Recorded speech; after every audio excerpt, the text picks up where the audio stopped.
Who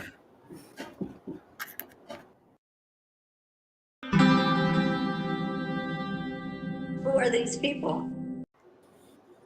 Hey, who are these people? Yeah, These are INN people. I'm Indy, and I got Greg, Big Bad Crab. I think I'm seeing it the way that everybody else is. That's down there, and Himbo. We got Canada in the house. What's going on? And Canada in the house. Hey, Canada. And we've got the hardest working man on the network right now, Angel, the handsome cynic Rivera. Man in 2+ shows a week. Love him to death. Happy to be on this. Happy to be here. Special Monday night stream. INN for Palestine. We've been doing a couple of streams like this. I just figured we'd go live. It's been like months since we did the Unity stream with Richard Medhurst. I mean, not Richard. I mean, with anti-war. Yeah, the anti-war crew. And a bunch of guys have been wanting to kind of do another thing. So have I. And there's so much happening every day, every week. You know, we cover it on How Do We Miss That? I know you guys have covered it on Politically Homeless and Angel in the afternoon. And, you know, so we just decided, and of course on American Tradition too, but we just decided that we're gonna go live and give this a rip and cover a couple of stories to deal with Palestine and what's happening right now, because literally I was able to this afternoon just bring up a couple of things from my email that I got today and find some articles that are certainly worth sharing and worth discussing that we're probably not doing right. You know, that most people are missing. And I think the reason why most people are missing it is because of the sources that they're watching. And that is one of the other things I want to talk about are sources. So I invited everybody on to join, and let's talk about the shit. So what are you seeing in your news feeds? I'm seeing a lot of cope. I'm seeing massive, like, catastrophic levels of cope. I have noticed this. It's kind of interesting. I've noticed all of the like Israel propagandists. They're switching their tactic from like save Palestine, free Palestine from Hamas. You guys remember that tactic? They're switching that up to essentially just being like, well, no, actually, all of Palestine is Hamas. I retweeted a couple posts from that where it's like they're switching it up to just be like, actually, Sweaty, they're all Hamas. And I feel like the reason for this, although I can't say definitively, of course, but I feel like we're getting to a level where they have to kind of, really ramp up the whole ethnic cleansing shit. And so the only way to reliably do that is to basically say, any target we hit at all actually is just a terrorism target. Again, I don't understand how people lived through the Iraq War and this fucking recycled propaganda's work. I'm blown. My mind is blown over this. It's the same shit. Right. Just replace Hamas with weapons of mass destruction.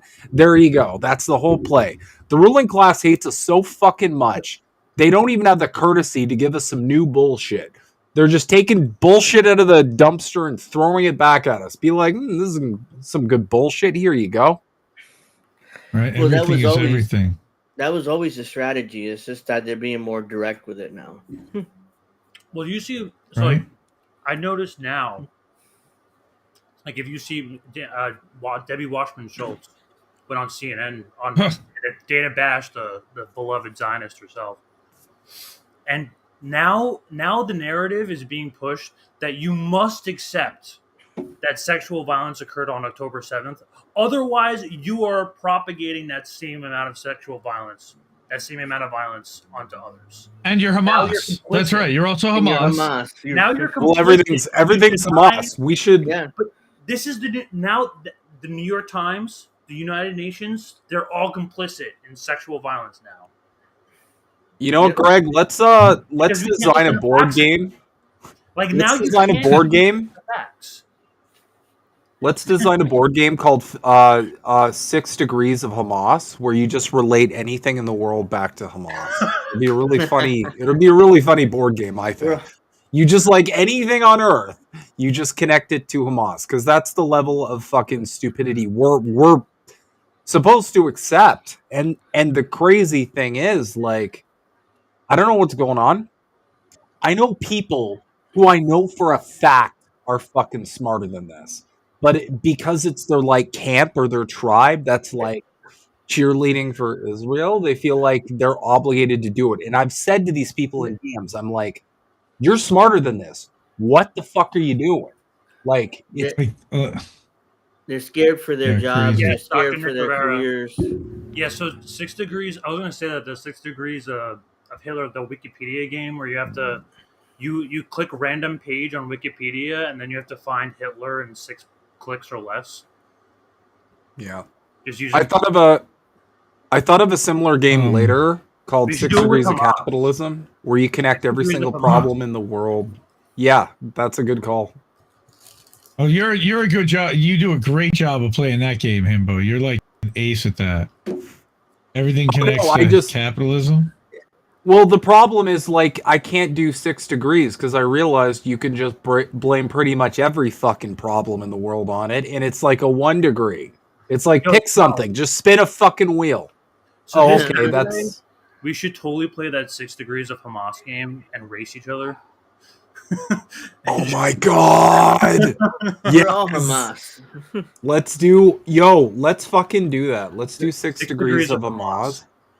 And we'll just, like, we'll do it in a cheeky way where, like, maybe we'll find a bunch of content and try and, like, connect it to Hamas. Because that's all the I problem. love how there's a cheeky way to do 6 Wikipedia, degrees of Hamas. Sure, guys.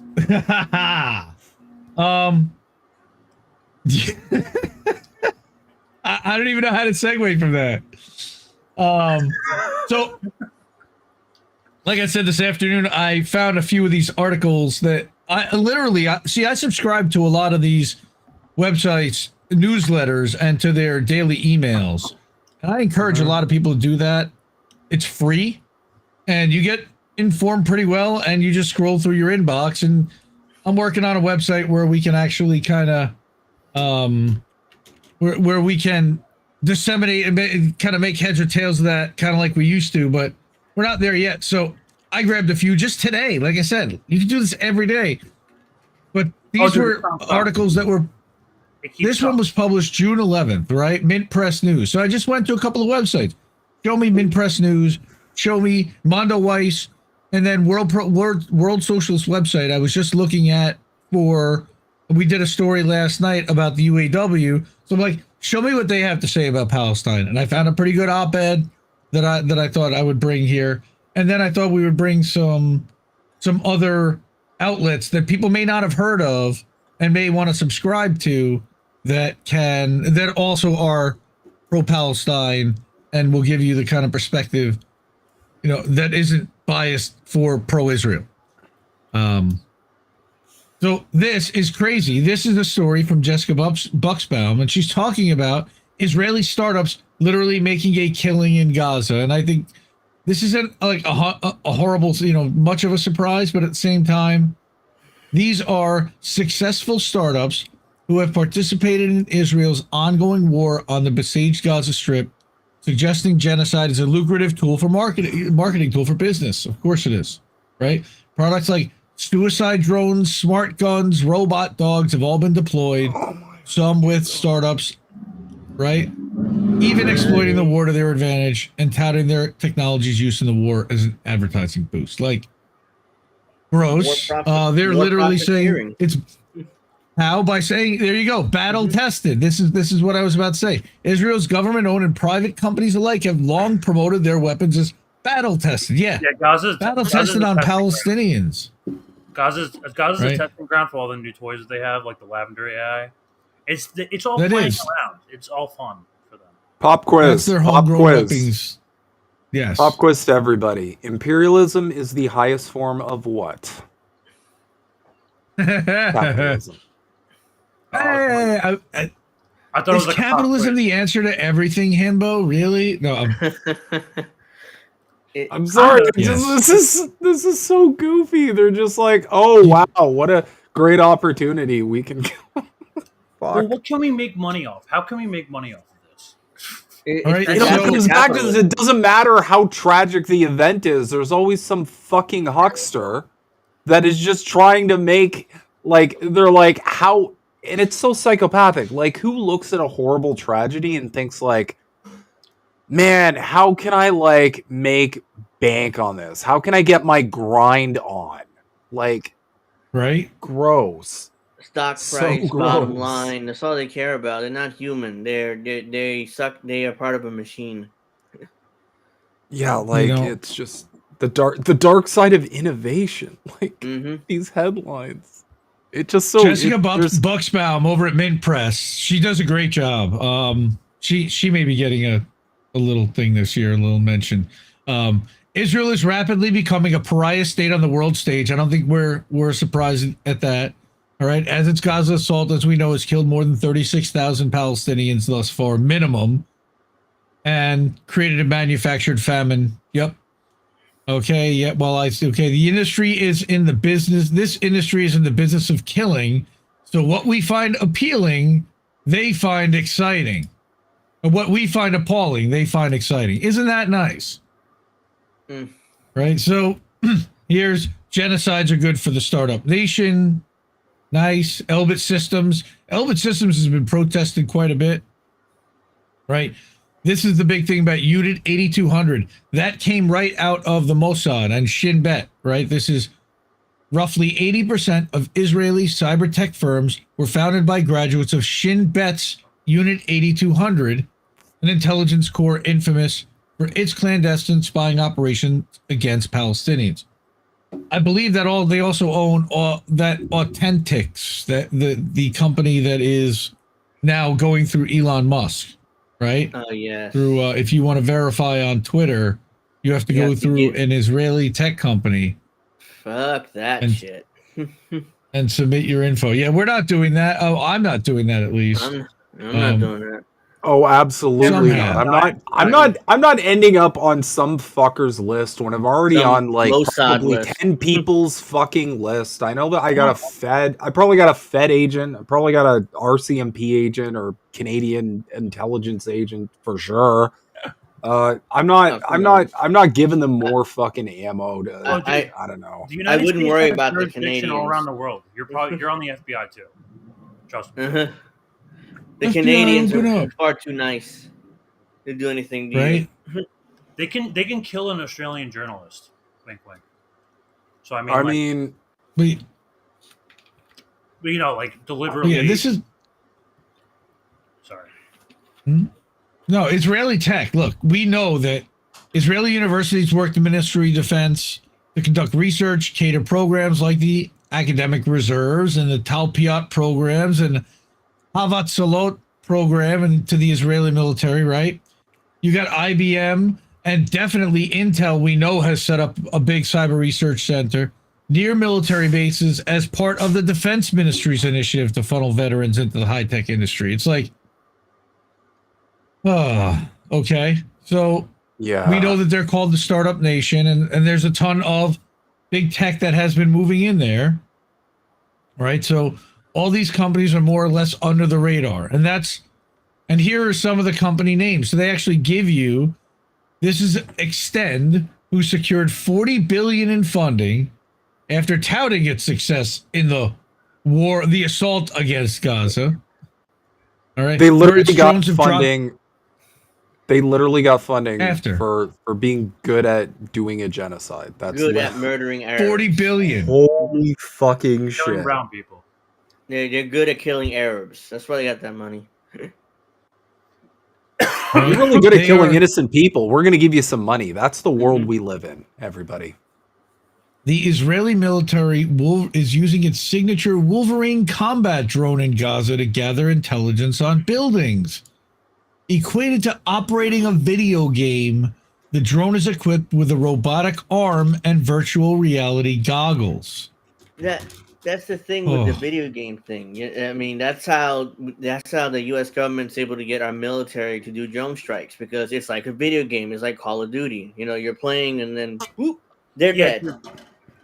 having Call of Duty come out every single November for every year for like years has probably like helped the draft quite a bit. Yeah. It's Well, a yeah, military that's- propaganda like scheme. for like If especially, you- like, the modern millennial generation who like kind of grew up on like I get kind of like just started with no technology, but then like kind of like grew into it, and they like super nostalgic. That's the kids that are fighting with. They're like 20. They're like my age, like 27, 26, 23. Hey, Some yeah. even younger. There's And like like if you look into the history behind those kind of games like Call of Duty, Counter-Strike, etc., there's major like CIA defense, like there's a massive push behind those things because those games are literally just recruitment because these people get really good. Like, what is that game that is literally funded by the U.S. Army? There's a game out there. It's a free game. they stream on Twitch. They have recruitment on Twitch. Yeah, it's literally funded by the U.S. Army. It's a video game. I think it's called America's Army or U.S. Army, something like that. I'm trying to remember the name of it. I think I might have to stop the share so I can share audio also. I don't think I did that, but because I want to play this video. I don't know if it'll work, but it's only like a minute 18, but let's see. Can you guys hear that? Yeah. Yeah, we can hear that. Nice. Bravo 1, this is Talk. Be advised, unknown number of hostiles.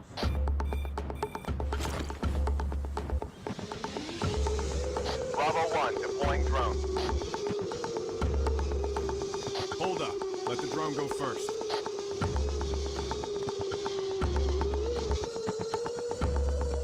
Bravo station. Drone scanning green sky.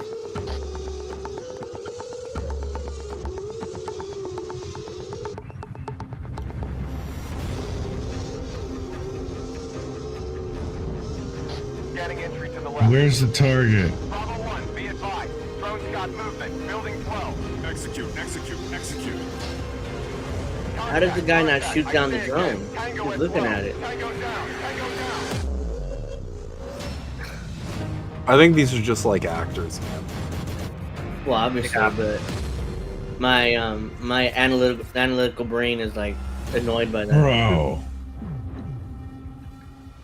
That he's standing there like this and not shooting at the drone. It's like, And there's robot dogs too.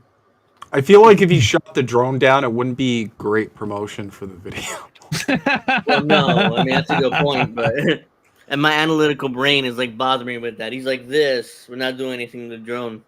You imagine if he just shoots the drone down and it's like, don't buy this product, it fucking sucks. Extant. Like, I don't feel like that would sell very well. Right? But yeah, this is unhinged. It's literally just like, buy our product so you can kill kids better. You need to min-max your kid killing, I guess. I don't. This is so ghoulish and dark. Like, I have to joke about it or I'm probably gonna cry. Dude, it's so bad. In this latest financing round, investors include Tel Aviv-based investment firm, Plaltech, a large unnamed Japanese financing corporation. That's always great, right? And then you've got foreign investors. Company's customers include the United States Department of Defense, because of course they do. Of course. BP, Nobody's even and surprised. Hyundai. No. Well, they probably just give them. Look, a Unit 8200 is connected in very closely, I'm sure, in some ways allegedly with. I wouldn't be surprised. Right. So Hyundai apparently uses drones to monitor their pipelines for potential issues. That would make sense. Maybe Colonial Pipeline should think of investing in those as well. And is partnered with the Canadian and UK defense ministries because, again, Five Eyes. The Five Eyes. So literally, involved, huh? why haven't they made? Where's Australia? Although I did hear that apparently the Canadian intelligence, the Canadian Defense Ministry asked if they have a drone in blackface. I'm not sure what that's about, but yeah. Right. So Tall Ventures, which is Tel Aviv University's venture capital firm. Again, remember that all these universities are basically endowments and banks that invest in companies and funds, and that's really what they are. And oh yeah, they happen to run a school, but that's where all their money sits. All right. Oh, and this is another one: smart shooter, An AI-powered gun. What is this, Metal Gear Solid? Yeah, they could have named it something. right? Well, they could have, but why not just go on the nose? Because who the fuck cares? Because it's also used by British, German, and U.S. militaries. In November, an Israeli Special Forces unit used the system to target homes near a school in the Shati region, the Shati refugee camp in Gaza. Because you definitely need to target homes in a refugee camp. Homes. Not military Homes. targets. Not like a dungeon full of evil people. Fucking homes. Places people put their kids to bed and make dinner. Which is a fucking war crime. Make that clear. Oh, Yep. dude. At this point, like, Infinidome. at this point, everybody's been conditioned to just be like, yeah, war crimes happen. Like, it's depressing, but that's the reality. Everybody's been so fucking desensitized to this. Mm-hmm. Well, and we're just spreading it around because look at this. Because Infinidome, because you've got South Korean and Indian armies, and again, the U.S. Department of Defense. I think we have a common thread happening here. Of course, Honeywell, that doesn't just make air conditioning freaking registers, but they actually do make defense stuff too. All right, investment. So they also own, aerospace stuff, and they're investing in this. It recently established a U.S. subsidiary to serve the U.S. defense industry because they needed one closer to home. Right? There's Defense Solutions. Fucking to disrupt dumb the name. drones. I'm sorry, that name is so fucking stupid. You just put D hyphen and then fend and that's it. Why not just put defend? Why do you have to come off as like an edgy, like, fucking... Anyway. And guess who's using that? The U.S. Department of Defense. This is where our $850 billion every year. But not just defense, Justice, Homeland Security also are using it. And of course, the UAE, because we have to spread it around to our allies. Mm-hmm. It's really interesting that Israel's giving it to the UAE. Is that part of the Abraham Accords? Maybe. But you know that everything that they give to the Arabs, they definitely keep a backdoor key. Mm-hmm. There's no way they're just giving that unfettered, totally secure without knowing how to get into it. I'm just saying, this would be a really dark episode of Dragon's Den. God damn. Right? And you've got Spear. Oh, dude, it's so bad. This Israeli startup developed a Viper suicide drone that can be launched from a portable capsule by a soldier or armored vehicle, and is intended to locate, track, and attack targets by crashing into them and self-destructing. This is why you guys don't have healthcare. It's this shit here. Which includes collateral damage, because I'm guaranteeing healthcare, please. Nope. Holy shit. Right? No, we're gonna help fund suicide, exploding drones that just blow up. Kamikaze drones. There goes the drone. We're just gonna throw more money at it forever. Jesus, kamikaze drones. Christ. They're very expensive. Right, and they have. How much money? I'm sure they're not cheap. How much money do you think one costs? Just one. Let's see. Probably like $1 million. Millions. Let's see what this shit is.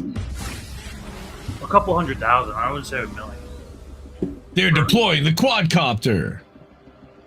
Now let's play the video game and blow Come up on. It knows where their gun is? Okay. This kind of reminds me of Sega CD, I'm not gonna lie. Seamless C2 integration, whatever that means. Is that like with headquarters? X. So wait, it's just gonna send the fucking thing into the window. Yep. Abort! Wait, not the... Nope. Oh, abort the target. Yeah, on top it said abort on the screen. Yeah, no, I thought it was abort the mission. Oh my god. Yeah. But wait. Abort the target. There's another one. The heroic. So he music, launches too. it. Oh yeah, we got to get the the macho music. Yeah. Hopefully that's not copyrighted. But here, let's watch it go on its merry way. Directed To by find Michael somebody Bay. to find somebody to blow up. Okay, so That's that the was worst- launched at a that- dune buggy. Yo, whoa, That's the where did worst looking thing I've ever seen in my life. it go? Whip. Who knows? Whoa, those are like missiles. It's probably gonna go. Well, I guess blow they up have some brains of kids. their own, but geez. It's probably gonna go Okay. blow up some kids. Oh my god. Okay, so I want to see what it does when it actually detonates. Yeah, okay, so they're literally just showing how they're launching it in these cases. I want to know how. Yeah, they don't want to show how it actually destroys and murders people is what they don't want to do. The good thing is it's only got one like from October 9th, but 2022. I don't even know who liked it, right? It's from 2 What it years ago. actually Saw does- Vision. What it actually does is it transforms into a robotic liberal that tells you have to vote for Biden to stop fascism. Mm-hmm. I feel like Right. that might actually be worse. I would give up any mission I was on. Just saying. So this one is Axon Vision. Products are being used in the ground invasion, of course. Edge 360, their AI camper system, which is installed in armored vehicles in Gaza to assist soldiers in detecting threats and making decisions on the ground. This is all like, these are like Sentinels, Sentinel type of technology that they're equipping on vehicles. Like if you've seen the X-Men, Sentinels they're just fucking seek and destroy fucking machines. They don't care, they don't think, they don't feel, they just come and they fucking kill you. That's what these things are. But they're actually operated by people who do, and they're just heartless motherfuckers. Straight up murderers. So then we've got the Steadicopter. I think people have actually heard of the Steadicopter before. The Black Eagle is an unmanned robot helicopter. That's nothing to worry about. Not too fucking frightening now. Being used for, of course, intelligence gathering in Gaza. The Israel startup has been around for decades. That's why we've heard of it. Working with companies in Africa, the UAE, and pitching to the U.S. Army to destabilize countries and leadership around the world for the Mossad. Yes. Allegedly. That's one of their Steadicopters that they...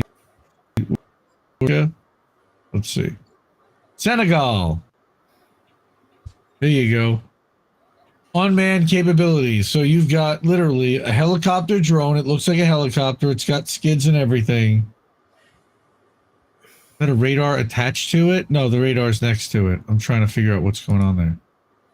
That's fucking crazy shit. All right. I feel like this list is just gonna end with like, and lastly, fucking just literally Megatron. It's Megatron. It's just Megatron. Right. Or Metal Gear. No, that's about all of it. Well, we've got Xenogears. well, again, we've got this one that manufactures cameras for weapon systems. Right. Next Vision. Wars are good for business. The startup has experienced an increase in sales since the war on Gaza began. Their sales rate doubled in the first month. Wars are good for business. That's the this truth, is like- unfortunately. Like this should instantly make someone read Das Kapital in a perfect world. But second we're getting you banned fucking off read of this. we're getting banned off of Twitter and YouTube and everywhere else when you're hearing about all these different companies that are part of Unit 8200, serving the Mossad, serving the U.S. military, but we're the problem. The messaging about Hunter Biden's laptop is the problem. Whatever the cultural stuff that's going on, that's the... Certainly Joe Biden crapping his pants is a problem. But Yeah. Well, what do you these work are the people that are actually like murdering people with the money that Joe Biden is sending them. Yep. Yeah, News business reports is booming. say- Yep. That's what we see. $850 billion a year. Can't be wrong. Right? This is why none of the above, because your choices are gone. These are your choices. Animal-like robots are being deployed in the war in Gaza. The Rooster, jointly developed by an Israeli startup, Robotican, and the Israeli Defense Ministry, of course, is a drone inside a wheeled cage. Rooster drones are attached to Vision 60 robot dogs made by the Philadelphia-based Ghost Robotics. It's, of course, public-private partnerships. The Israeli Reserves Organization, Brother in Arms, donated the first 3 devices to the Israeli military. Not in any friendly way, the robodogs are equipped to shoot and are primarily used to surveil buildings and tunnels inside Gaza. I want to see the wheeled cage. I got to see this thing. Oh, no, you got to pay. Haaretz. I'm not paying Haaretz. Ooh. No. Ooh. That's how you get a massage list. Wait, hold up. Robotican's also developing the Angry Birds. Oh my god. Yep. It's like they're ripping Which off. is meant to video take games down and other stuff. drones. No, Yep. it's literally dude. They're literally LARPing in a video game. That's what the IDF does. Well, that's like the Patriot missile. That is literally the drone version of the Patriot missile that's designed to intercept the Scud missile. Dude, They're designed to intercept just another last drone. week, they had trebuchets and fire arrows that they were shooting at Yep. Lebanon. They're in a fucking video. They have no reason to use that shit. Zero reason. It's just a video vibes, game. bro. It's literally LARPing in a Just video vibes. game. That's the IDF. No votes, just vibes. Yep.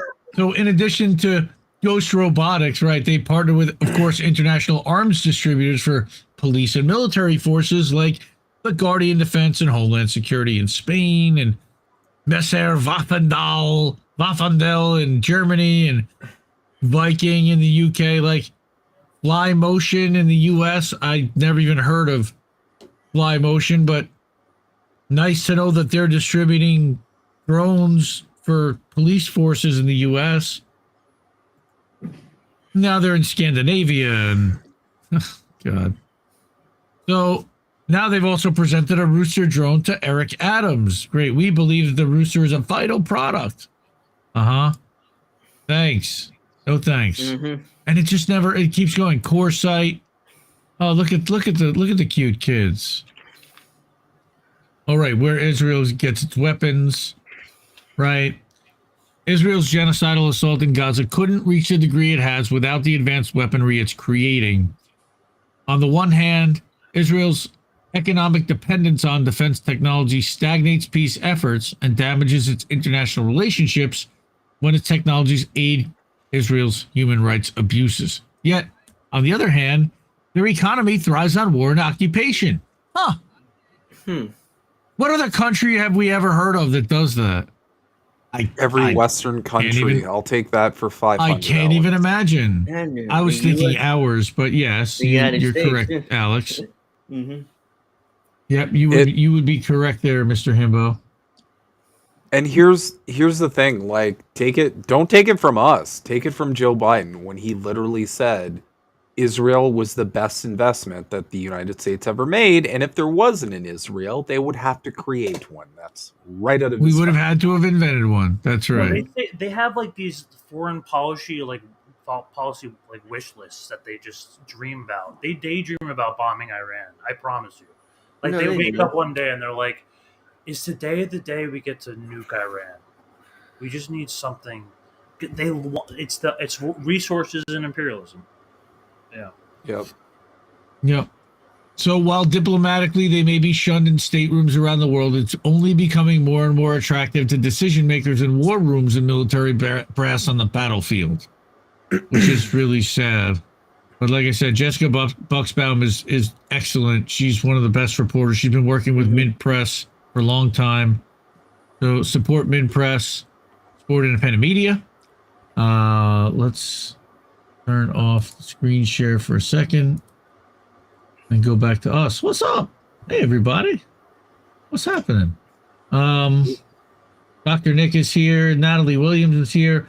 Roboticon has a 42-minute video here on U-boob about the rooster U-boob. drone. Just found it. Yeah, we're not. Oh, 42 seconds. Oh, can you? Oh, Okay. let's mod Natalie so we can so she can drop the link. Yeah, That would be if you can cool. drop the link. Yeah. I think I Well, see her she on needs to Twitter. have mod. Name sounds familiar. If the She needs to have mod to be link, able to put it in here. guys, We if the can link do ends that. up, if the link to the rooster ends up blocked, does that mean we got cock blocked? Yeah.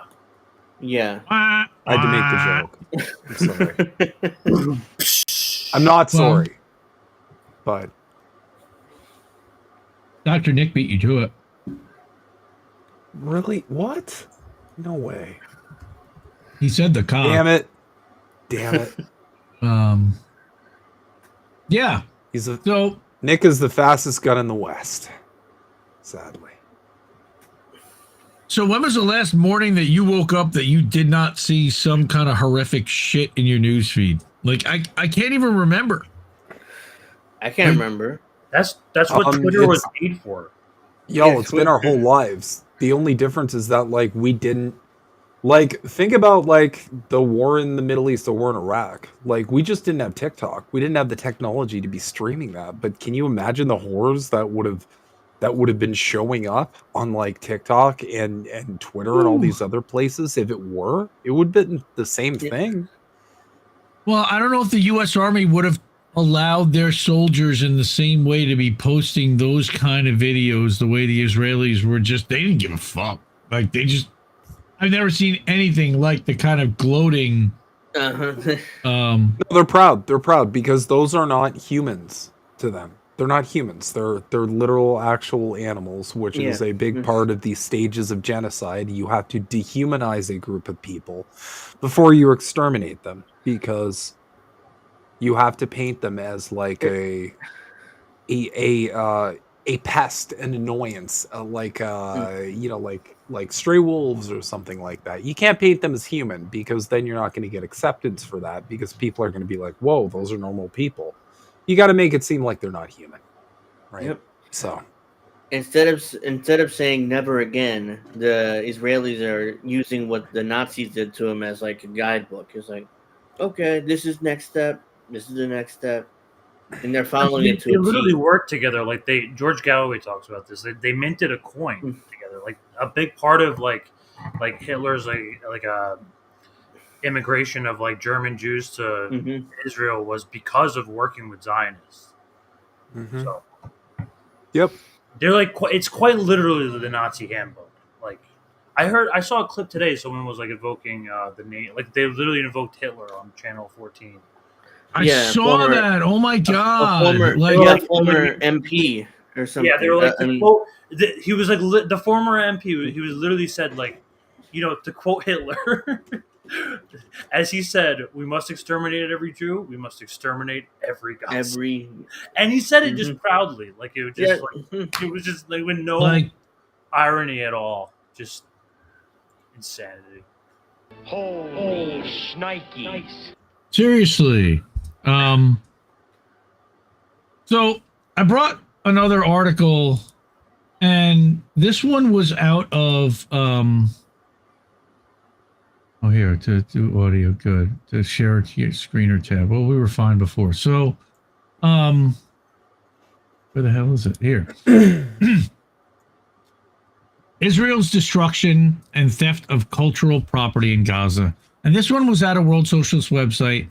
And I don't think this, again, is a surprise to anyone, but I thought there were some facts and some data in here that were specific.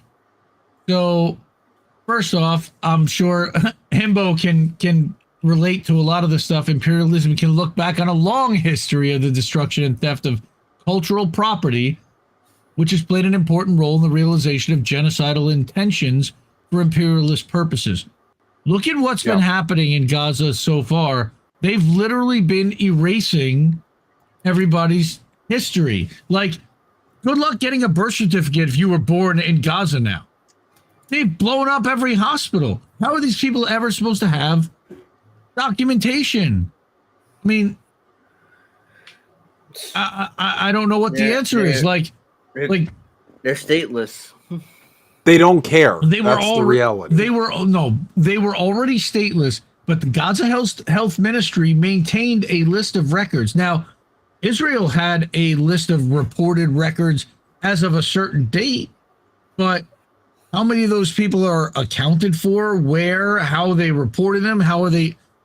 I mean, their entire structure is completely destroyed. So, what she does, and this woman, what's her name? Jean Scharf.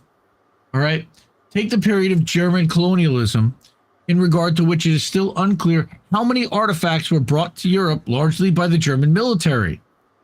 There are over 40,000 artifacts in German museums from the territory of Cameroon alone. All right, more than anywhere else in the world, including Cameroon's capital, from which over 6,000 objects alone were taken, or the book burnings by the Nazis in 1933. Who deliberately destroyed literature that ran counter to National Socialist ideology. Now, did that literature, was that published in multiple languages and did it make it to other countries? Did that literature literally get destroyed and end at that point?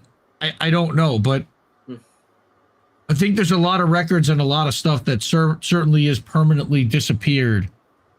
And these people now have literally no record of their birth. And I can't even imagine what that must be like to experience or feel like. But of course, she goes into that the occupation of the history of the occupation of Palestine by the Zionist state of Israel is also characterized by the targeted eradication of cultural knowledge. For example, in the form of book looting during the Nakba in 1948, or in the 70s and 80s, when Israeli archaeologists plundered an archaeological site in Deir al-Balah, all right, in the center of the Gaza Strip, under the protection of the army. More than 3,000-year-old Canaanite artifacts were then brought to Israel and are still on display in the Israel Museum in Jerusalem today, thereby serving the Zionist agenda. So more stolen artifacts. I mean, there's stolen artifacts being displayed in museums all over the world, but I mean, wow. Have you guys seen anything like this? Look, go ahead, Greg. No, they still do this to this day. What's his name? Continue with your thought. I'm thinking of something. Oh. So we got this NGO, this Israeli NGO, Emek Saveh. At least 60% of all culturally significant sites in Gaza have been destroyed or severely damaged since October 7th. Of course, with the help of U.S. and German weapons. Right? These include religious sites, monuments, museums, and archaeological excavation sites. In addition, numerous educational institutions like every university in Gaza, archives, libraries, and contemporary art venues have been affected. No, not just affected, destroyed, leveled. It's like what we did to Damascus. They basically destroyed it. Well, what do you Dresden, I mean, Dresden wasn't bombed nearly as badly. Right? No. But it's like we have no respect for Arabs and their history, so we just bombed the shit out of all of it, and it's like, oh well. So this is what they mean when they say that history is written by the victors. This is literally like case in point. U.S. has done this to plenty of times as well. Right. So Dr. Nick reminds us that we're the ones who have to assimilate on our own lands. Right. Exactly. Thanks, America. In its report on Israeli damage to archives, libraries, and museums in Gaza, the group Librarians and Archivists with Palestine emphasizes that due to the ongoing brutal bombardment of the Gaza Strip, it can be assumed that the number of unreported cases of destroyed cultural items is high. And here, check this out. That you see it. Soldiers are kind of taking it there, and look at that. It shows up in a museum. Or here, screenshots of the two Instagram stories by the director of Israeli Antiquities Authority, Eli Ecozito. All right, the first shows IDF soldiers an archaeological depot in the Gaza Strip, and the second a display case in the Knesset.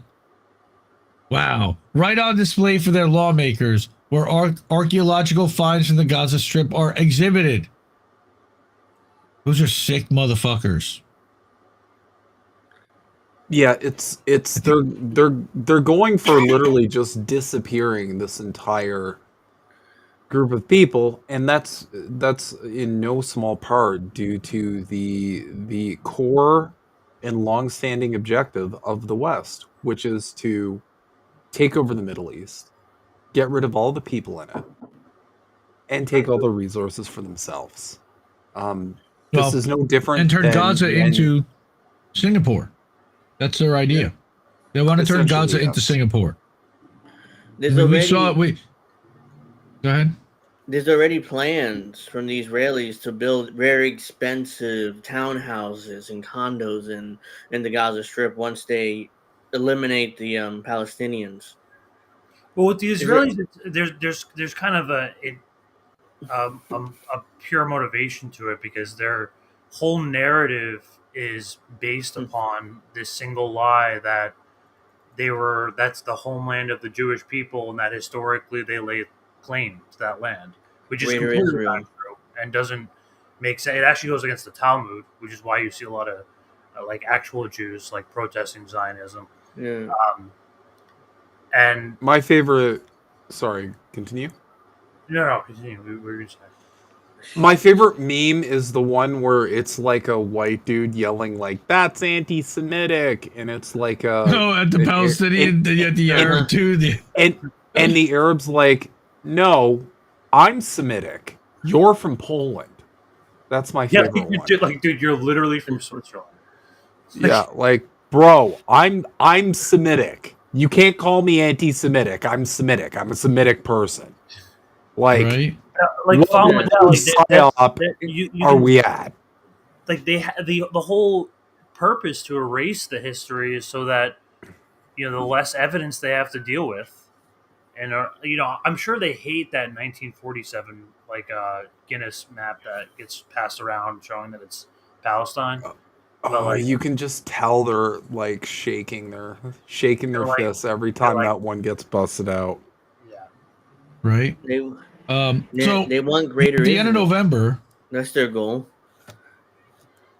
Yep, that's what they want. They want to get Lebanon, the parts of Lebanon, Syria, even Egypt. That's greater Israel. That's greater Jordan. That's greater Israel. Yeah. Yep. Egypt, they bombed Lebanon recently. Well, lots of Egypt. Yep.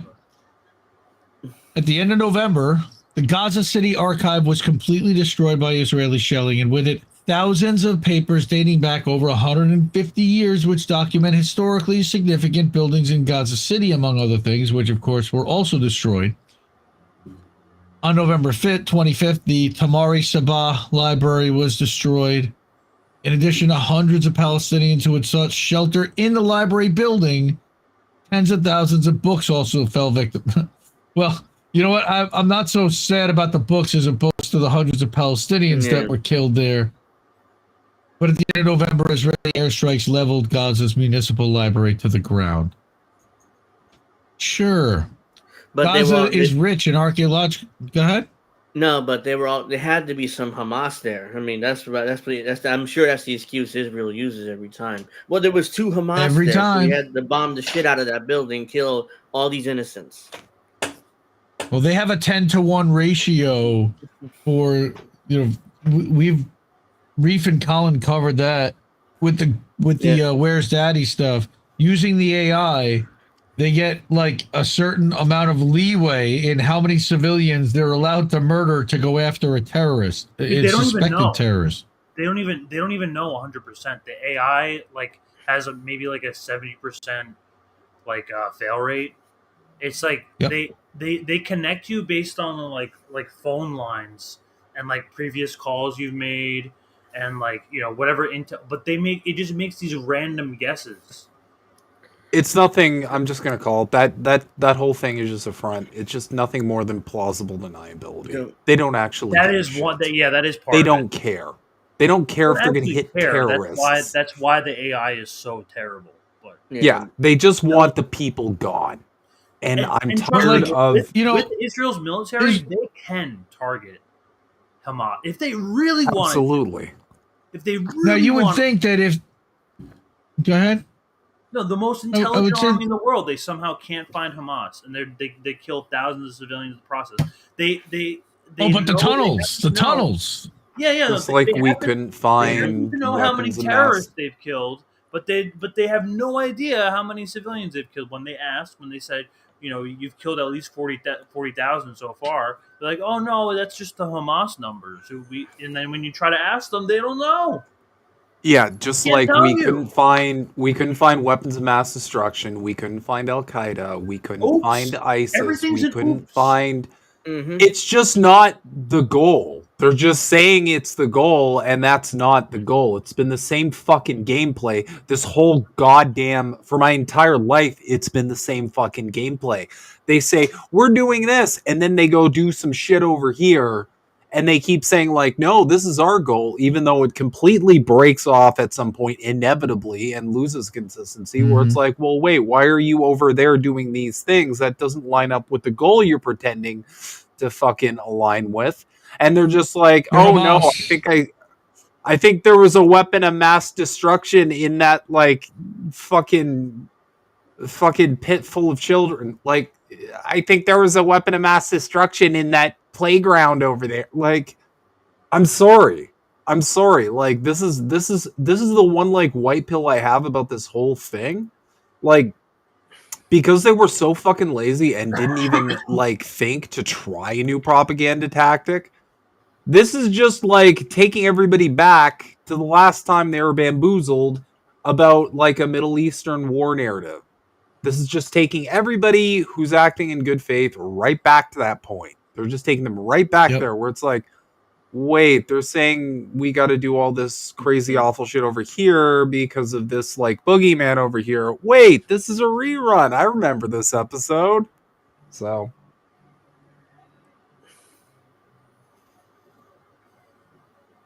Well, also, if Israel is so worried, archaeological sites destroyed. Why would they want to do that? Why would they want to destroy archaeological digs? They could prove what they were talking about in further ways, which of course it doesn't, but that's why they kind of want it. Yeah. Gaza's oldest mosque, of course, we know the 7th century Omari Mosque, of course, we know was almost entirely destroyed on December 8th, along with a collection of manuscripts dating back only to the 14th century. Yeah, they can replace those, no problem, easy peasy. An Israeli strike on the early 5th century church of St. Porphyrius, Porphyrius killed at least 16 people and injured many more who had sought shelter in the building. Of course. Porphyry is Latin for purple, by the way. Right. You've got the Shababik Center for Contemporary Art, also destroyed, was razed to the ground as part of the offensive on Al-Shifa, taking with it over 20,000 works, mostly by, of course, contemporary Palestinian artists who Israel would love to erase from time, which they just tried to, all right, for whom the center was one of the most important meeting points and exhibition venues in the region. I mentioned this last night. This is a Ukrainian socialist who is currently under arrest in Ukraine for being a socialist, for reporting for World Socialist website, which got put on that roller coaster list. They stuck that in there. So if you're reading this, you should definitely hook them up and go check that out and support him if you can. That's just always who they come for first, isn't it? Always, without question. Always. Fuck me. All right. Here's one of the co-founders, currently lives in a tent in Rafah where he provides art workshops for women and children. I mean, they're trying to live their lives and move on. And they're running for their lives simultaneously and getting the shit bombed out of them on a daily basis. And we're doing it.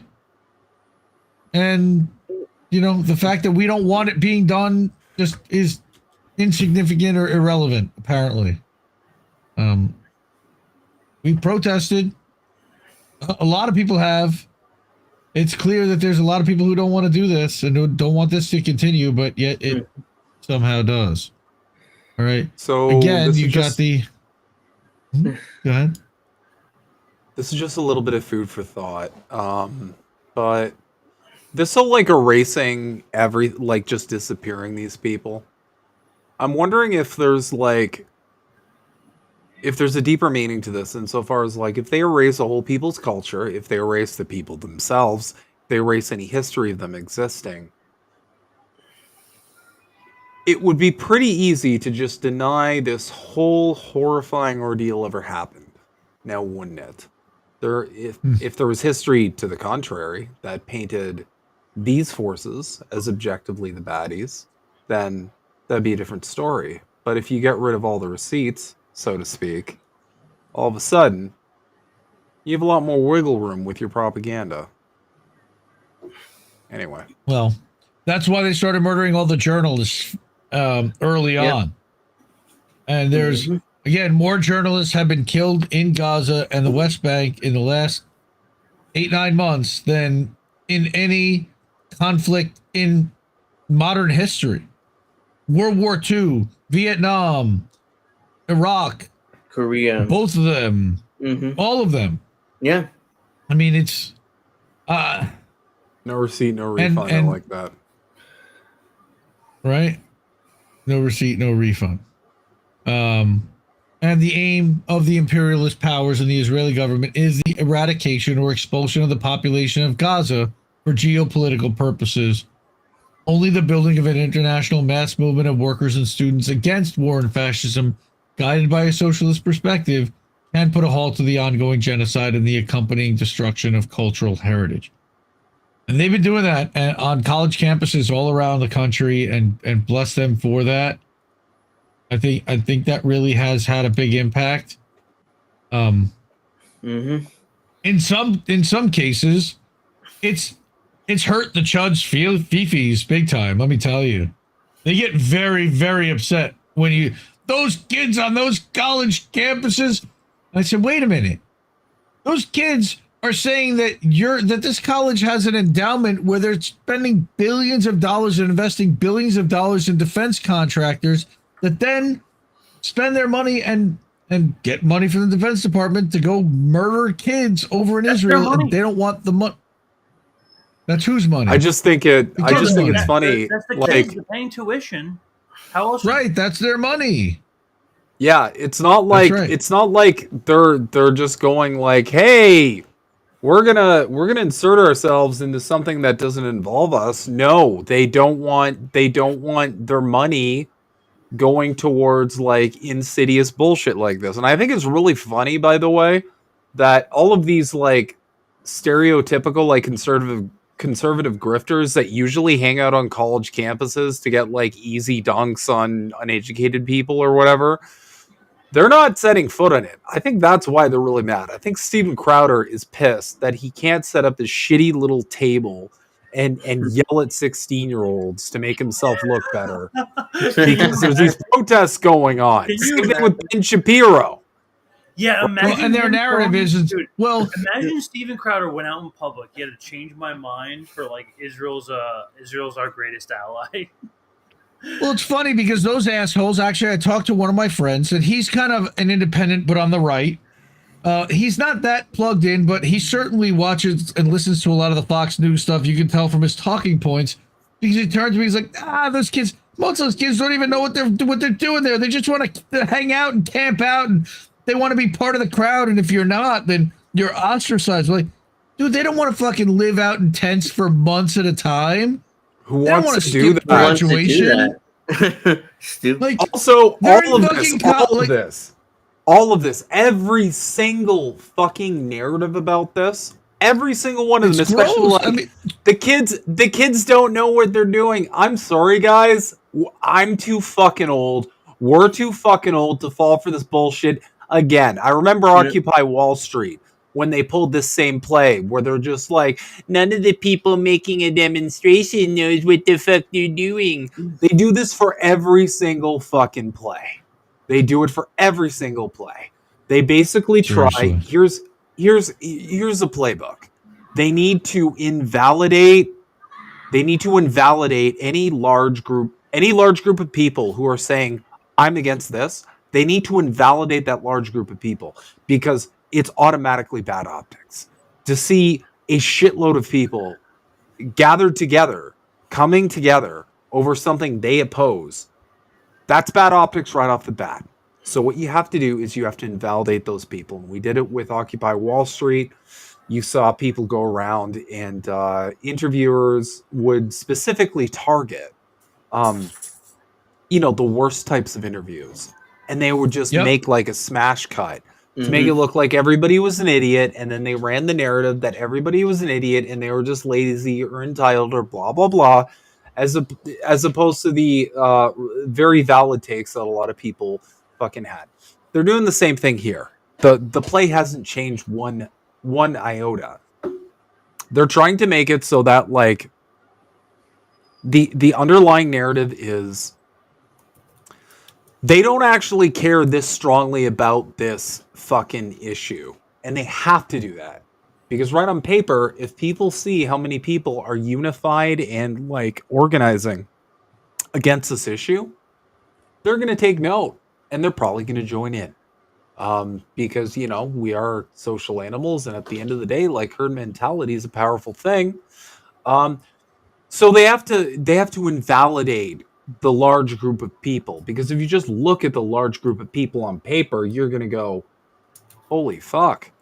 That's a lot of. Well, here's an invalidator.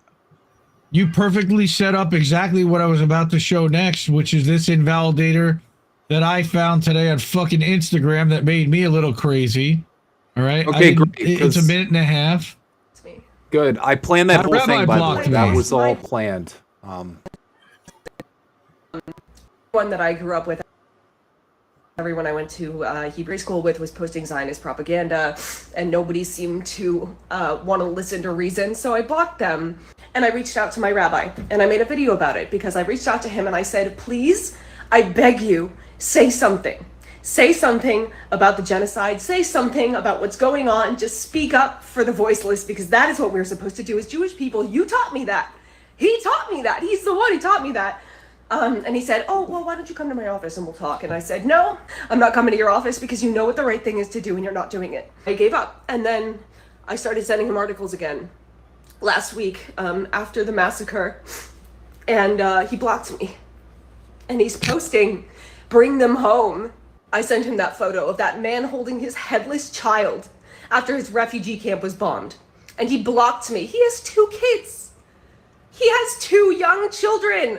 And he's posting vacation photos of him and his husband and his kids having a great time. I've never felt so lonely in my entire fucking life because I can't rely on my own community anymore. I can't trust my own community.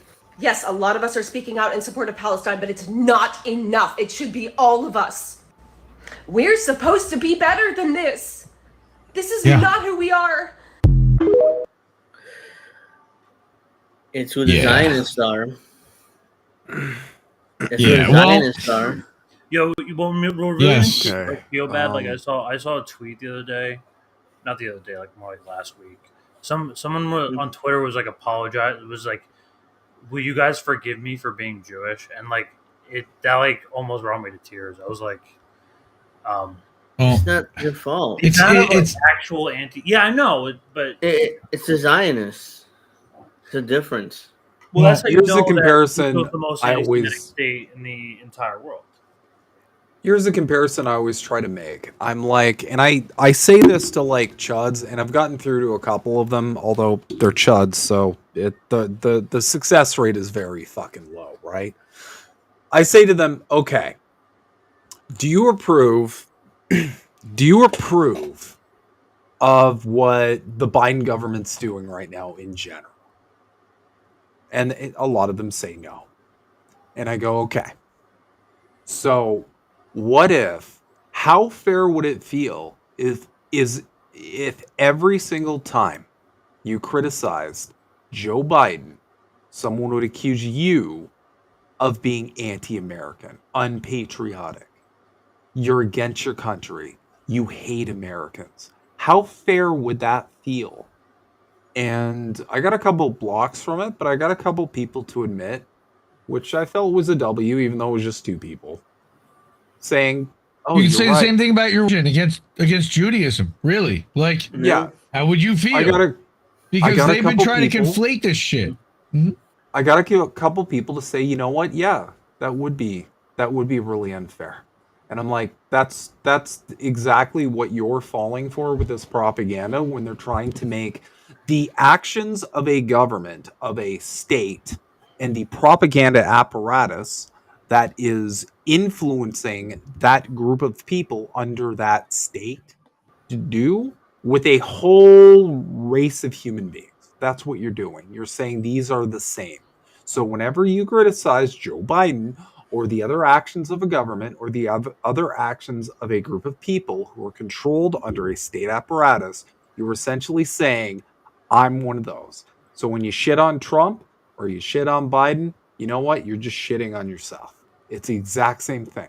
The logic breaks down when you take it with a lot of propaganda things. The key is the logic breaks down once you take it out of the vacuum, because these things only have to exist in a vacuum. It's like anti-communist propaganda, right?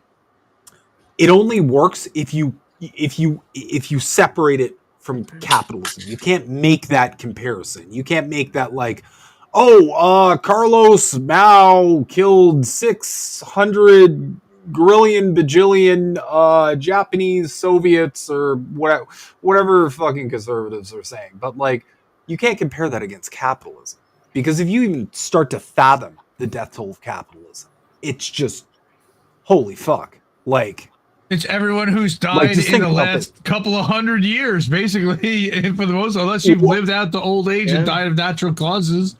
It's more like, also, you got to factor in. You got to factor in wars. You got to factor in imperialism. You once you start tacking that on, it's like, holy shit! I can't even. I know I can't even make this argument anymore. And famine, imposed famines and all kinds. Yes. Yeah. Capitalism for resources. They have to argue it in a vacuum, and it's the same thing here. It's the exact same thing here. They have to argue their propaganda in a vacuum, because the second you reach for any other comparison, it falls completely the fuck apart, and you realize how ridiculous it is. Well, I brought this one because this one's a little personal for me as a member of the Jewish community who cannot really have a conversation with anybody in my temple or in my community about what's going on, because I know that basically that is what would happen to us. And I have a wife that still likes the community that we're part of, and there are quite a few Zionists, and they're mostly Zionists involved. And the sad thing is, and Angel, you keep saying it's Zionism, not and I agree with you, and Heidi is saying Zionism is not Judaism. Yes. We were brainwashed our entire lives to believe that one and the same.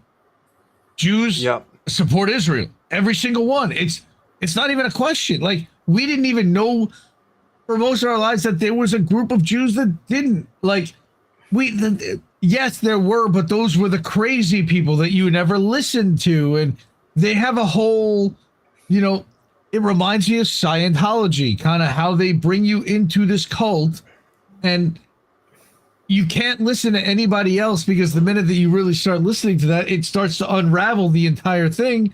And then your entire identity, which is built on this, it ruins people. It's the way that that birthright thing. Well, that really gets me. My wife literally went on a Adelson funded birthright trip in her 20s. She has those ties and those strong feelings towards an Israel that never existed in the first place. And this is what I keep trying to impose on her and trying to explain to her, is that they sold her a lie and a narrative. They brought her out there to have a great time and put her up in a place where she was absolutely going to be safe for the most part, exposed to the culture and the finer things, but never exposed to what they were doing to the Palestinian people in the West Bank and Gaza the whole time. They never really talk about that, other than the fact that every Jew has to register for the military, which is a little scary. And I was in Jerusalem and I saw 18-year-old kids with machine guns strapped to their backs getting on the bus, and it was uncomfortable as fuck. Like, how well trained are these people? Really? Like, obviously not, because look at them hanging out with all the lingerie. Like, these are the professional soldiers. And No, they're kids. Right? They're kids that just get out of high school that have been brainwashed their entire lives to hate a population and have been brainwashed that the population that lives among them, that the Jews in Israel are responsible for the Palestinian people. I cannot say this enough. They are occupied. Palestinian people have no right of movement. They don't even have the rights to water or electricity. They are a completely walled-in city in the case of Gaza, and they have no freedom outside. And if they, heaven forbid, they tried to fish off the West Bank, Israel blows up their ships. I mean, we've seen this time and again. So, what are they supposed to do? Israel, by that Geneva Convention mandate, is responsible for the life of every Palestinian that they are now murdering. And there's no reckoning or accounting, which is why the ICJ is doing what it's doing. But what's it doing? No, not all Jews are Zionists. I kind of feel... yes, the propaganda is scary as fuck because it's still like there in so many ways. Like you have to really consciously think against it. And the scariest part. No, go ahead, man.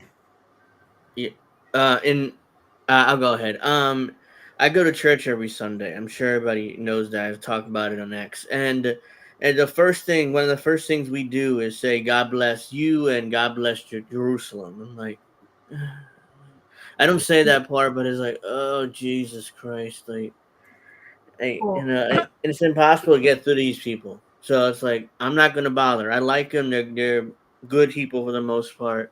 You know, they give me free food and I'm happy. But yeah, I mean, it's like they're even Christianity, that type of pro-Israeli propaganda or pro-Zionist propaganda is in there. It's ingrained in Christianity. Well, Christian Zionists, there's more. Look, Reef and Collin did an article about Christian Zionism. There are more Christian Zionists in the world than there are Jewish Zionists by far. Yeah. And if you the Book of Revelations talk about this. They have to build the third temple. Problem is the third temple is where the Al-Aqsa Mosque is. Yeah, the mosque is. Yeah, you destroy that sets the Middle East in flames, and that's World War III. That's part of the plan. Go ahead, Chambo. The creepiest thing about Christian Zionists is that they're doing it from a completely narcissistic place. They're not doing it for support for the Jewish people, because if you look at what they actually are angling for with this whole... It's a bait and switch. Yes. It's fucking sinister as shit. The Christian Zionists are actually the most culty kind of like doomsday. It's a literal death cult. They want to move all the Jews to Jerusalem because they literally believe the apocalypse is going to happen, and so that's the second coming of Christ, and then they can be Jesus. They literally want that happen, and they want to kill. The first thing that happens once Jesus comes back, all the Jews go bye. Have to convert. Well, they have to convert, or they get burned. They're right. Yeah. They get sent to hell. Hellfire. Yeah. They literally get sent to hell. And brimstone. That's one of the first things that happens in Revelations. Jesus. That's what I mean. It's a bait and switch. Yeah. I will say, Indy, that I do feel for you with that, because that feeling must be incredibly alone. You've got a community and you like have a stance, and it's well, and they're a great community. That's the thing. Of course, they put on events for my kid. They put on events for the kids. You know, they're incredibly embracing. If you've got, sick relatives at home, like they'll bring you food, and make sure that you get a ride to wherever you need to go, or you need to recommend. Like they really are amazing members of the community. And at the same time, they have these horrible beliefs that are hard to reconcile. And I think there's a lot more American Jews that are having this difficulty reconciling, if they are even actively religious, which most American Jews are not. Right? Well, the highly religious sect is a very small percentage of American Jews. Most barely even go to temple, or they go twice a year. They go on Rosh Hashanah and Yom Kippur. That's it. They go like in September or October, and then it's like you've done your thing for the year, and they barely show up but once a year unless there's a special event in their family. That was the twice a year Jew, and that's what most of the Jews in America have been that I've experienced. And I was considered a conservative Jew, not even a reformed Jew. Now, there are 3 different levels. You've got the Reform, the Conservative, and the Orthodox. The Orthodox also includes the Chabad and the Lubavitch that you know, dress in the long coats and have the payas, which is the long sideburns, and they wear the hats and everything. In the middle of the summer, I've seen these people. They live in Muncie, New York, all right? And they will literally walk to and from temple on a Saturday in those clothes in the middle of summer in 100-degree heat. It's impressive and remarkable and fucking silly and ridiculous and insane at the same time. I remember, totally cultish. I remember in Toronto, those people approached me and they tried to like, I don't know, they tried to like just legitimately convert me. And I was like, first off, like, how aren't you guys dead? It's like, it's insanely hot. How are you guys not even sweating? Like, this heat is insane. Why are you wearing that? Like, I'm not wearing a shirt and they're coming up to me in like all this clothing. And I'm like, you've got to be dying on the inside. Like, how are you guys doing this? Can't you figure out like a less like torturous like outfit to wear when you're out in like sweltering fucking August heat? Like, oh my God. It was, it was bad. Yeah, they don't know any different. And then all the different tools and devices that they use to game the Shabbat rules, so that like, oh well, we'll have the elevator stop on every floor all day and all night, so that even so if I need to go up and down, I don't have to press a button. That's I'm not coming from me, by the way. Anything. Yeah, I figured. It's all good, dude. But I just hope it's not your house on fire. Nobody needs. No, it's this neighborhood, but it's it's the right. It's the IDF siren. Run, Angel. It's Trenton. It's Trenton. But yeah, the sweat-filled clothes, exactly. What is that? They probably wear sweat-filtered T-shirts. They're not really. No, they're not filtered, and believe me, they're not. They're not even sweating. Not even sweat on the face. They're just like enduring it. It's incredible. We're good. But what I was gonna say is that I do kind of empathize with that feeling of being alone, because I am of partial Ukrainian heritage. So I have family members and I also have friends, and you know, being a fucking commie, first off, like that's already problematic because these people are going on about like the Holodomor despite knowing nothing about Soviet history, obviously, but also like going with all of the like imperial, you know, fucking we stand with Ukraine talking points. So I get it, because there's a lot of great people too. And there's people that I love and respect, and we can't ever have these conversations because I have to be the asshole who just sits there silent whenever they're like just regurgitating talking points, where they're like, yeah, Putin's gonna lose next week, and yeah, this started in 2014, or like, you know, all the talking points, or even like Holodomor, and I can't tell them like, hey, did you know like a drought happened and that was the whole reason behind that entire debacle? You probably didn't, right? You think Stalin was just like, whoa, I'm gonna starve everybody. You know, there was a coup in Ukraine, like precluding this whole like conflict with Russia. Do you know that? You don't. I can never have those conversations. That's not how it went. Yeah, they don't even live. No, you can't even have a conversation. Yanukovych. I've tried, and the emotional reaction I got, I was like, I'm never doing this again. I am never fucking doing this again. Because like these people are not ready for the cognitive dissonance that I had to go through growing up, when I realized I was bullshitted about a lot of my own Slavic heritage and my, you know, basically everything. All the McCarthyite fucking Cold War nonsense. What, like, that takes a while. You got to basically just kind of like shove someone in a direction and hope they keep chasing that rabbit down the hole, and eventually they come out like on the other side. Dude, the But entire I get it.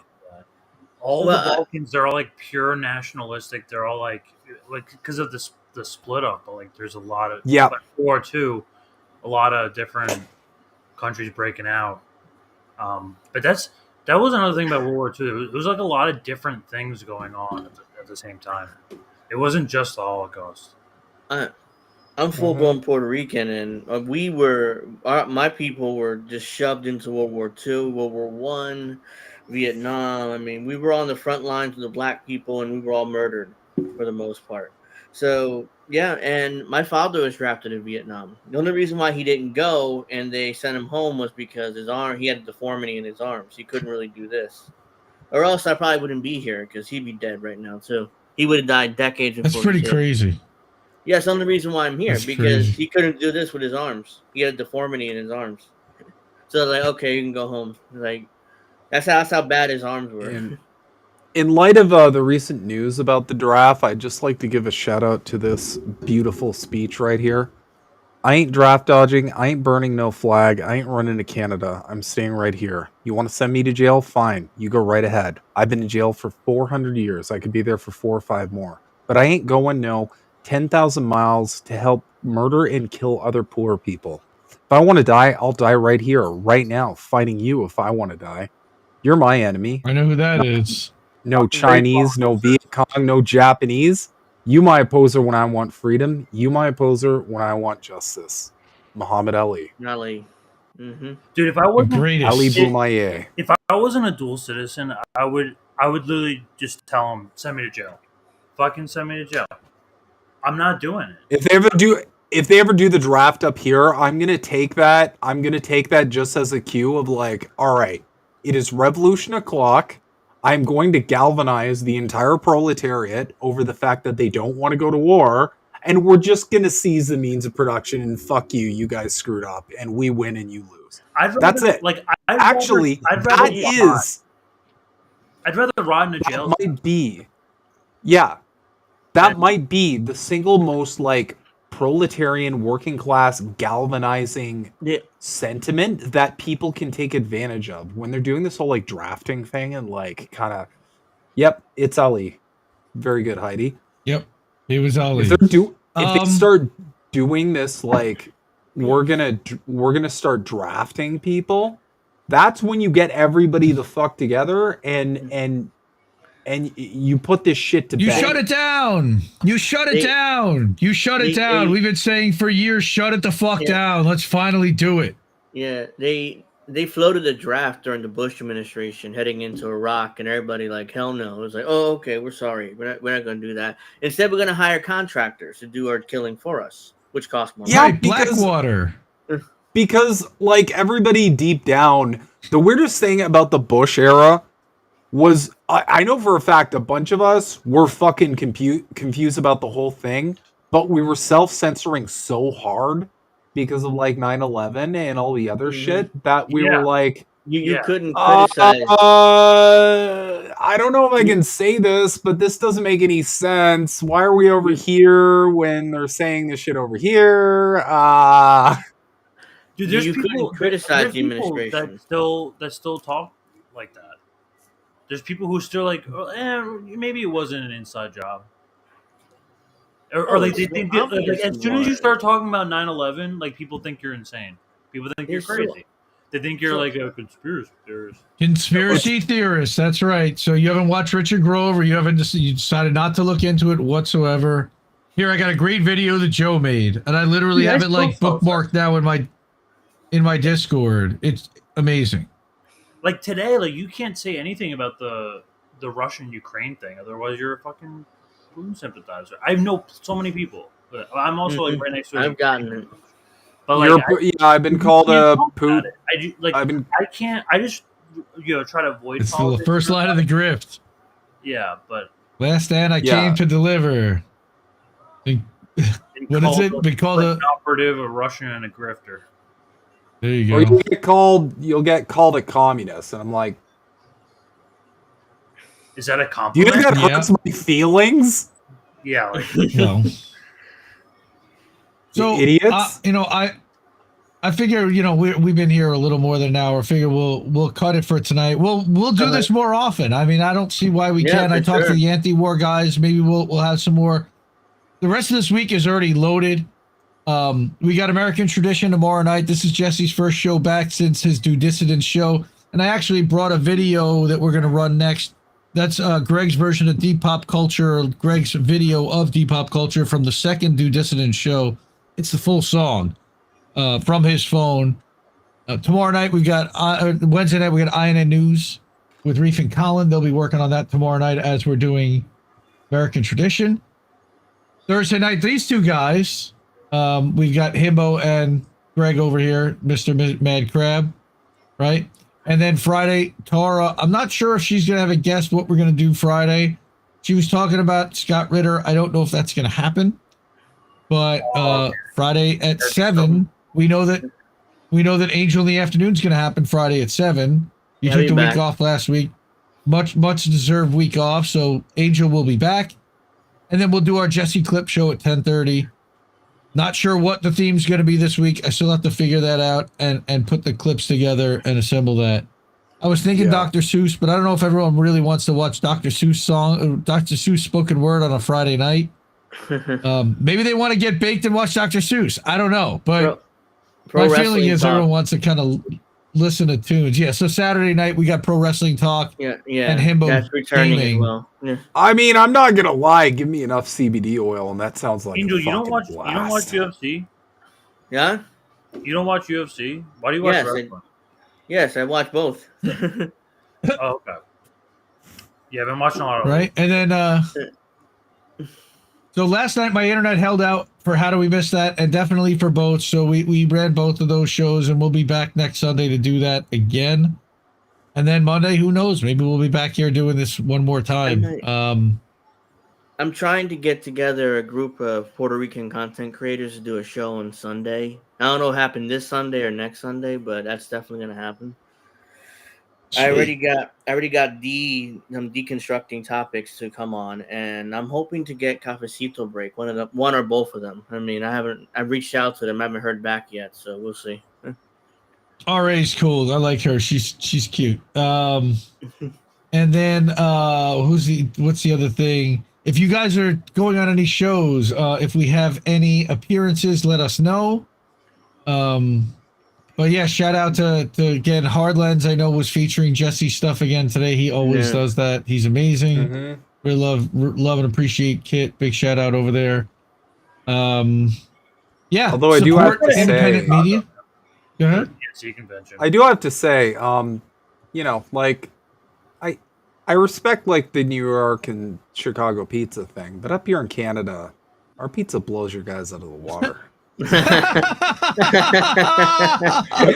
Oh, dude, did Canada just enter the pizza wars? Sure. Oh boy, Oh boy, Dude, we Yoinks. got Yoinks, fries and dude. gravy on the pizza. Like, you can't compete. Dude, where are you You want getting it? maple syrup? Yeah, that's what I'm saying. What is it, like a pancake? Yoinks, No. dude. So It we must just be. have Huh? we just have I'm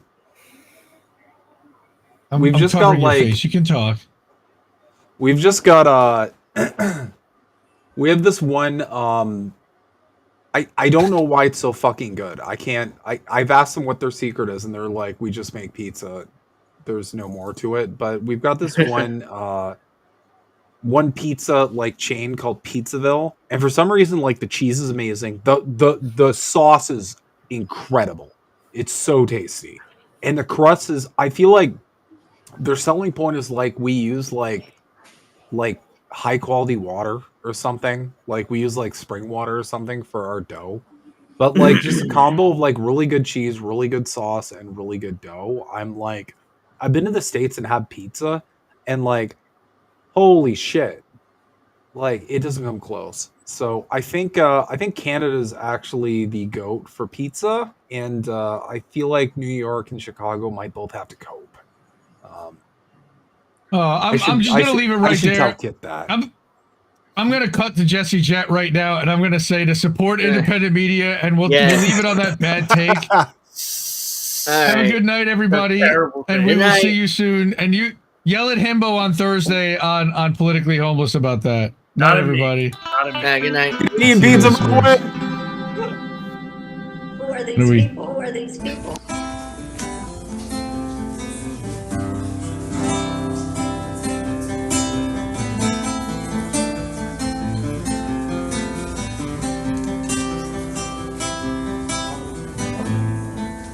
Guess this isn't such an awful place. Is that what you want me to say? You prove it's possible to sleep for days and to still think you're right here awake. The cost of living isn't much to make. God, it's so hard to save. And when they told you everything was safe, you were safe.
The mask, the brand new cancerous growth. Boys, come here to vie for your vote. Come here to cry in the camps and to mourn at the shore for the bodies that float by the wreck of an immigrant boat. Then it's back to their luxury home. Couple security booths and a moat. Couple cigars, a less cargo, a little booze and a soak. And they just breathe in the steam and the smoke. They got pink salt, lavender, candles are low. Shit, when you do what you do, gotta lighten the load. And he